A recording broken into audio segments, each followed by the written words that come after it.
Hey, what's up? I'm Al Cox, and today in Buildbox tutorial and tips, we're going to quickly go over enemy bullets and character bullets. The main reason I'm making this video is because I was using some character bullets and enemy bullets. The bullets and the characters would move, and I just didn't understand why, and then I realized that character bullets and enemy bullets have defaulted built into them directional movement. So let me just go ahead and show you an example. It's in the name bullet, but I use the bullets because I like to give them different features. I'm using these bullets in a different way than was designed as a bullet. Essentially, I'm using it as a bullet that stays still and a character bullet that moves with the character. Yeah, so here, let's go ahead here, grab a red ball. Character and enemy bullets. Let's use this for an example. So right now this is a platform, and if I let's say I want this to be here and this to be here, and I'm gonna do Command 4 or Command 3, Command 5. Command 5 will change this to character bullet, and Command 4 will change this into an enemy bullet. Now, notice that the linear velocity of the X coordinate changed. If I go ahead and make this back to a platform, it keeps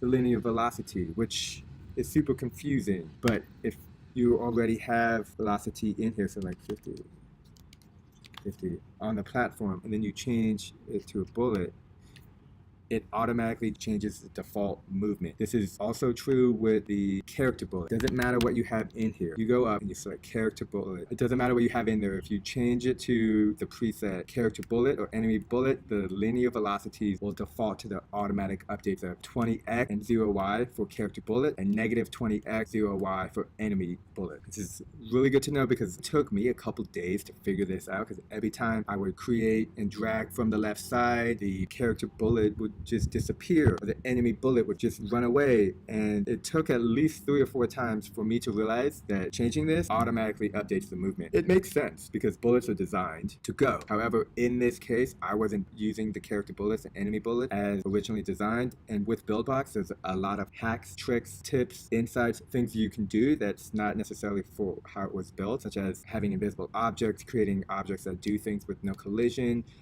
inside the game that people can't see but still affect gameplay. This, for me, I think it's a great tool to know if you're playing with character bullets and enemy bullets.